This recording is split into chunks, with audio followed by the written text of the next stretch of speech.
दोस्तों, आज हम जानेंगे नवरात्रि में क्या नहीं बनाना चाहिए। नवरात्रि में भूलकर भी ना बनाएं ये 4 सब्जियां, वरना माता दुर्गा का लगेगा श्राप और घर में आएगी कंगाली। ज्योतिष शास्त्र के अनुसार 9 अप्रैल से चैत्र नवरात्रि शुरू हो चुकी है। इस साल चैत्र नवरात्रि पर माता रानी घोड़े पर सवार होकर आई है। माना जाता है कि घोड़े पर सवार होकर माता रानी का धरती पर आगमन शुभ नहीं माना जाता है। इससे कई गंभीर परिणाम देखने को मिलते हैं। वहीं घोड़े को युद्ध का प्रतीक माना जाता है। माता का आगमन घोड़े पर है तो समाज में अस्थिरता, तनाव, अचानक बड़ी दुर्घटना, भूकंप, चक्रवात, सत्ता परिवर्तन, युद्ध आदि की स्थिति उत्पन्न होने की संभावना है। जबकि माता रानी हाथी पर प्रस्थान करेगी। हाथी की सवारी काफ़ी शुभ मानी जाती है, जिससे माता रानी भक्तों को सुख समृद्धि देकर विदा होगी। नवरात्रि के मौके पर घर की विशेष साफ सफाई की जाती है और ख़ास तैयारियां भी होती हैं। ऐसे में कुछ घर से निकालना भी अच्छा माना जाता है। धार्मिक मान्यताओं के मुताबिक नवरात्रि में कुछ चीज़ों को खाने से मनाही की गई है और ये ना ही ये लेनी चाहिए। इन सब्जियों को बनाने और खाने से घर में नकारात्मक ऊर्जा प्रवेश कर जाती है और साथ ही माता रानी का श्राप लगता है। और साथ में हम आपको बताएंगे कि कौन सी चीज़ें खानी चाहिए। आइए जानते हैं वह कौन सी सब्जियां हैं जिन्हें नहीं खाना चाहिए। लेकिन उससे पहले अगर आप भी चाहते हैं कि लक्ष्मी माता का आशीर्वाद आप पर बना रहे तो इस वीडियो को लाइक करें, शेयर सब्सक्राइब करना ना भूलें। तो आइए शुरू करते हैं आज की। ऐसे करें पूजा। इस बार माता घोड़े पर आ रही है, जो कि शुभ नहीं माना जाता है। ऐसे में नवरात्रा में माता को प्रार्थना के साथ की जानी अत्यंत आवश्यक है। प्रत्येक दिन विधिवत पूजा करने के बाद क्षमा प्रार्थना करने से माता प्रसन्न हो और शुभ फल देती है। नंबर 1, मूली से बनाए दूरी। ज्योतिष शास्त्र में मूली का संबंध राहु से बनाया जाता है। राहु के दोष को दूर करने के लिए मूली का दान करना चाहिए। आयुर्वेद के मुताबिक यह वात वर्धक होती है। इसके सेवन से रजो और तमोगुण की बढ़ोतरी होती है। इसीलिए व्रत के समय में मूली का सेवन नहीं करना चाहिए। नंबर 2, बासी खाना ना खाएं। गीता में बासी भोजन को तामसिक और रोगवर्धक बताया गया है। ऐसे भोजन को अपवित्र की श्रेणी में रखा गया है। इसीलिए बासी और जला हुआ भोजन व्रत के दौरान नहीं खाना चाहिए। नंबर 3, लहसुन और प्याज भूलकर भी ना खाएं। नवरात्रि के 9 दिनों में लहसुन और प्याज नहीं खाना चाहिए। इन दोनों को तमोगुण वर्धक माना जाता है। लहसुन और प्याज का और काम भाव बढ़ाता है। इसके अलावा शास्त्रों में इसे राक्षसी भोजन कहा गया है। कहा जाता है कि इनकी उत्पत्ति राहु और केतु से हुई है, इसीलिए इनमें गंध आती है और पूजा पाठ में इनका उपयोग नहीं किया जाता है। नंबर 4, मांस का सेवन ना करें। नवरात्र के पर्व पर मांसाहार खाना वर्जित माना जाता है। मान्यता के मुताबिक साधना के समय किसी और जीव को नहीं सताना चाहिए। दुर्गा सप्तशती में इसको लेकर खास निर्देश बताए गए हैं।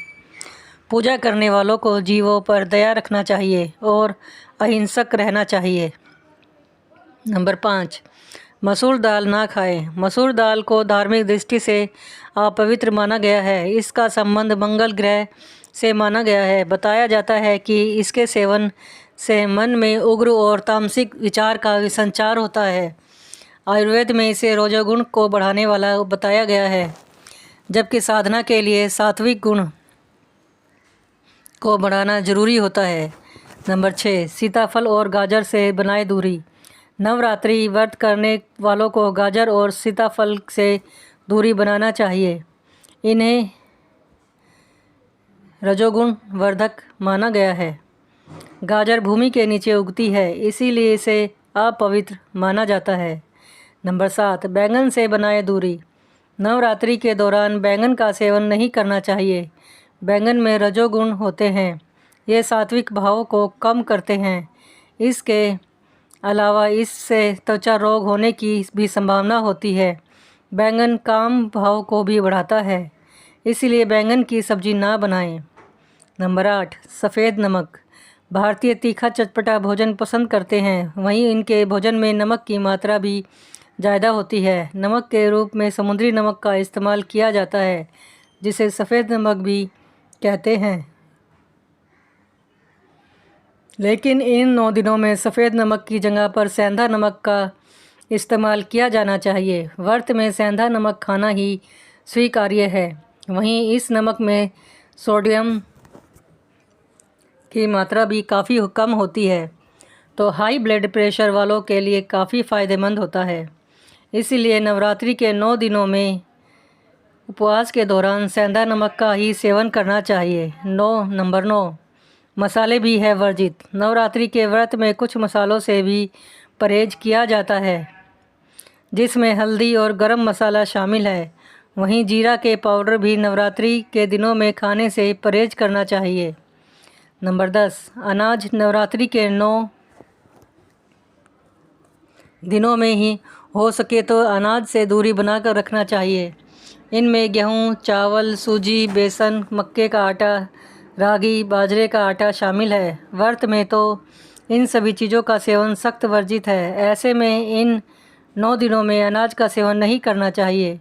आइए अब जानते हैं नवरात्रि में किन चीज़ों का सेवन करना चाहिए। नंबर 1, आलू।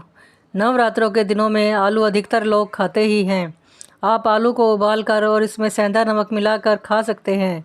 नवरात्र व्रत में आलू खाने से आपका पेट भरा हुआ रहता है। साथ ही आलू में प्रोटीन और कार्बोहाइड्रेट की मात्रा अधिक होती है।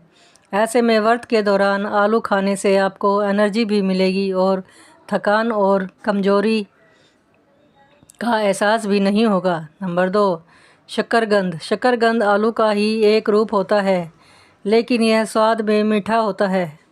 अगर आपने नवरात्र का व्रत ले रखा है तो आप व्रत में शकरकंद को भी शामिल कर सकते हैं। शकरकंद खाने से vitamin C, vitamin B6, calcium और पोटेशियम मिलेगा। इससे आप में व्रत के बाद भी एनर्जी महसूस करेंगे। नंबर 3, अदरक। कई लोगों को सिर्फ अदरक वाली चाय पसंद होती है। ऐसे में अक्सर आपके मन में सवाल आता है कि नवरात्र व्रत में अदरक खा सकते हैं या नहीं, तो इसका जवाब है हाँ। आप नवरात्र व्रत के दौरान भी अदरक को चाय या सब्जी आदि में मिलाकर ले सकते हैं। नंबर 4, खीरा। खीरे में काफ़ी अधिक मात्रा में पानी होता है। ऐसे में व्रत में खुद को हाइड्रेट रखने के लिए, पानी की कमी को दूर करने के लिए आप खीरे का सेवन कर सकते हैं। खीरे को आप सलाद के रूप में खा सकते हैं। इससे आपकी भूख भी शांत होगी और पानी की कमी भी महसूस नहीं होगी। नंबर 6, काला और पपीता। नवरात्र में केला और पपीता फलों का सेवन तो आप कर ही सकते हैं, लेकिन आप कच्चे केले और कच्चे पपीते का सेवन भी व्रत में कर सकते हैं। इससे आपको पर्याप्त एनर्जी मिलेगी। नंबर 7, डेयरी उत्पाद और सब्जियां। पाचक सब्जियों में सहजन और लौकी शामिल है। ये सब्जियां व्रत के दौरान खाने के लिए उपयुक्त होती है। साथ ही आप चीज़, पनीर, घी, मलाई, खोआ जैसे डेयरी उत्पादों का सेवन नवरात्रि के उपवास के दौरान कर सकते हैं।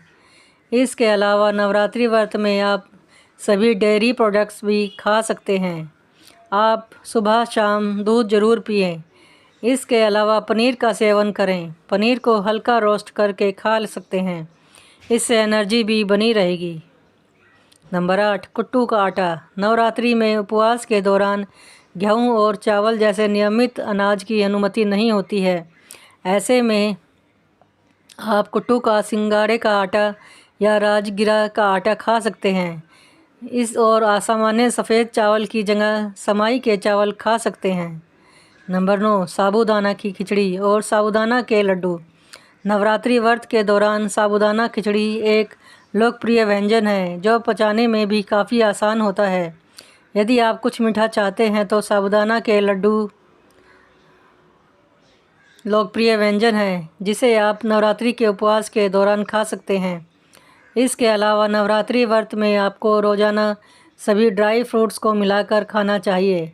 आप एक मुट्ठी मेवा रोज़ खाएं, इससे आपके शरीर में ताकत बनी रहेगी। आप रोज़ाना रोस्टेड मखाना भी खाएं। यह तमाम जानकारी जन रुचि को ध्यान में रखकर दी जा रही है।